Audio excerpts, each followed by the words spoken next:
Tan, terima kasih banyak. Pertama saya berterima kasih karena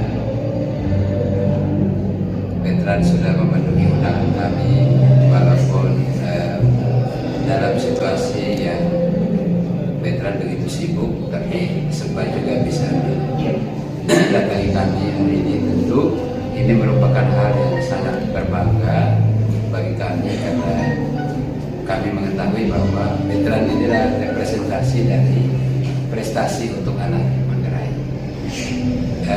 Mungkin sedikit saja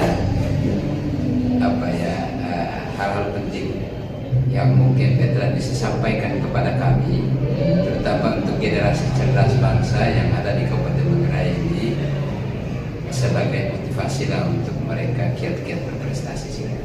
Oke, jadi sebelum aku kasih motivasi, di sini tuh tempat aku juga nemenin teman kelas aku untuk lomba, Pak. Jadi pertama itu veteran lombanya di atas sana. Nah, di sana udah juara 2 waktu itu kalau nggak salah. Nah, habis itu dari SMP Negeri 1 Renteng Cancar, kita punya perempuan kan kalau udah juara itu nggak bisa ikut lagi kan gantian. Ini kita punya salah satu murid waktu itu untuk bisa ikut lomba nyanyi di sini dari sini. Itu waktu inget banget, itu udah ke Jakarta ya. Itu udah ke Jakarta dan waktu itu tuh hanya nemenin mereka nyanyi doang. Dan melihat mereka, sebenarnya itu kita punya bakat luar biasa loh Pak. Sebenarnya itu anak-anak Manggarai itu punya bakat itu sangat luar biasa. Dari cara kita berpikir, dari cara kita belajar gitu. Apalagi yang suka musik gitu. Karena kan alat tradisional kita kan, contohnya ketika Tran nyanyi pakai alat keyboard aja itu orang-orang pada suka. Berarti mereka itu menikmati tradisi kita atau musik-musik kita di Manggarai gitu. Seninya itu kita beda. Makanya pas di sini itu kan sangat mantap. Kalau untuk motivasi Bapak, paling kita itu jangan cepet drop, jangan cepet nyerah, jangan cepet lemas. Apalagi kalau kita sudah ada di ibu kota orang gitu. Nah, kalau udah di ibu kota orang itu kita harus kuat-kuat mental. Itu yang pertama, kuat-kuat mental. Apalagi kan orang-orang sana juga identik dengan orang-orang yang berbahasa lembut, dalam artian mereka kalau ngomong tuh nggak kayak kita, nadanya itu emang nada kita itu kayak gini, kayak tinggi gitu ya, ngantuk gitu.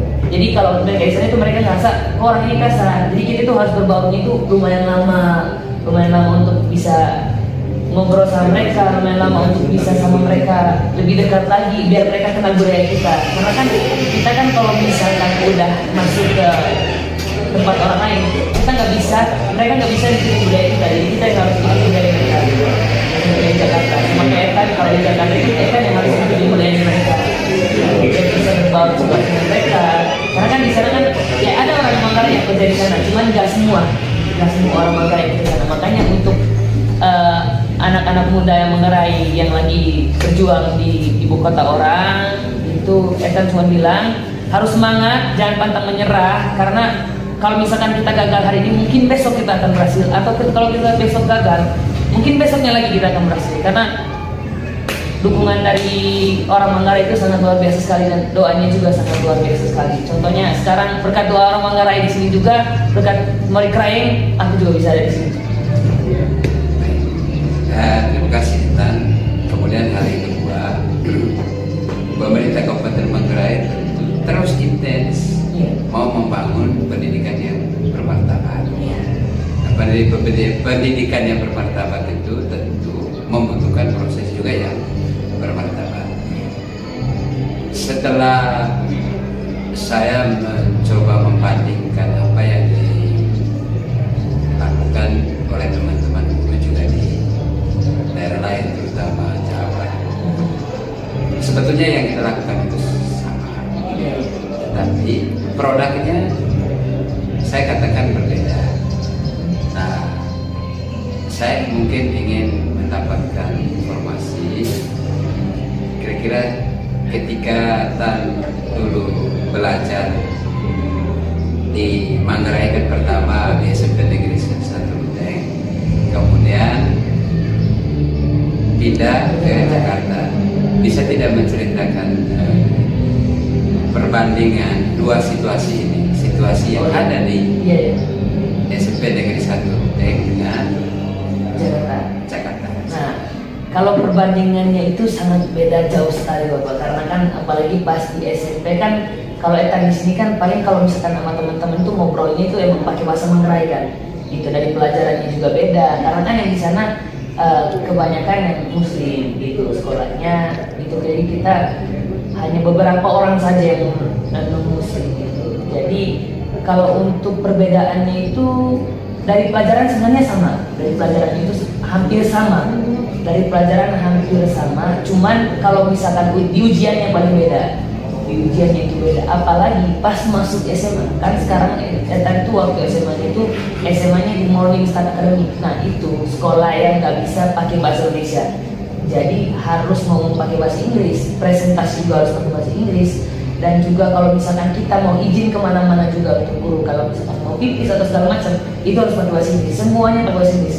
Jadi kalau misalkan kita mengisi soal ujian pakai bahasa Indonesia, itu nggak akan diterima dan nggak akan masuk nilai. Begitupun kita kalau olahraga, aktivitas sehari-hari di sekolah itu harus pakai bahasa Inggris.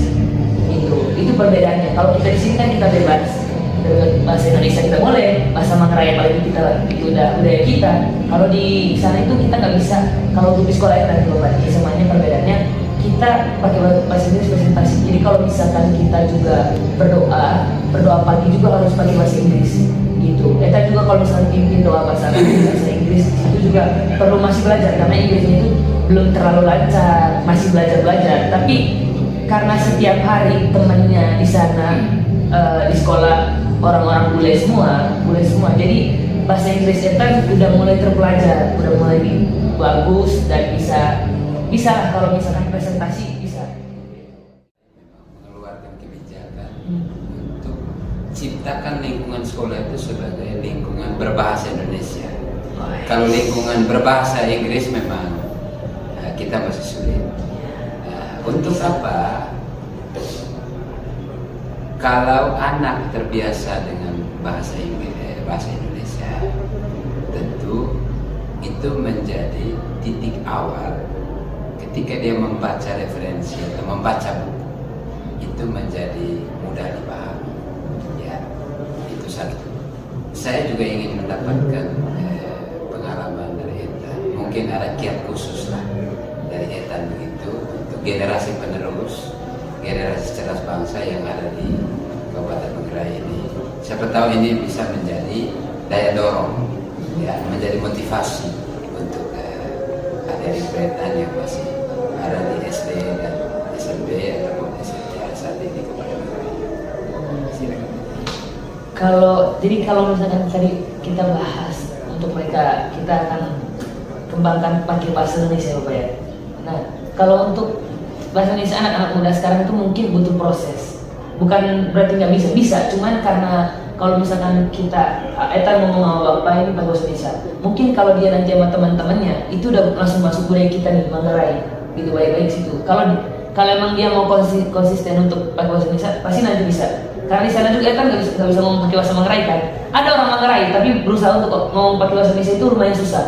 Kalau di sana aku waktu itu, karena sekarang tuh dari bunda di sana, dari orang tua aku di sana Bapak, itu pasti masih les bahasa Indonesia, masih les bahasa Indonesia, suruh ngomong, jadi kasih timer. Kalau misalkan timernya belum habis, jangan berhenti dulu. Kalau pakai bahasa Indonesia, hafalin bulan kayak gitu-gitu harus bisa. Nah kalau untuk anak muda sekarang itu mungkin bisa mereka nonton itu dari YouTube ya Bapak. Sekarang kan udah teknologi canggih, apalagi anak-anak muda sekarang ini pegangnya handphone sekarang. Udah ada kebanyakan yang pegang handphone, apalagi di TV. Mungkin kalau mereka mau belajar itu lebih gampang kalau tidak ada guru atau sudah selesai dari sekolah. Mungkin kalau mau belajar bahasa Indonesia itu lebih gampang dari gadget, gitu. Bisa dari gadget, bahasa Inggris bisa dari sana. Karena referensi sekarang untuk pelajaran-pelajaran itu lebih banyak tuh dari teknologi sekarang.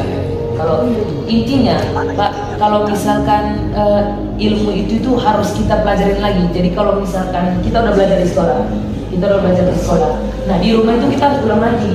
Biar besok kalau misalkan ilmu yang dikasih sama gurunya pas dia tanya, kita bisa menjawab. Karena kalau misalkan ilmunya dikasih terus di rumah kita nggak ngapa-ngapain, nggak belajar, pas ditanya besok lupa, itu nanti dia bilang kamu tidak menghargai ini, nanti kecewa gurunya. Dikasih yang terbaik pastinya untuk anak-anak muda. Intinya punya mental yang kuat Pak. Intinya punya mental yang kuat, semangat, jangan pantang menyerah. Karena kalau misalkan kita ke ibu kota lain, itu ke daerah orang atau ke Jakarta lah Pak. Intinya apalagi sekarang anak-anak budaya dari Manggarai itu banyak ke Surabaya, ke Makassar, kemana lagi apalagi.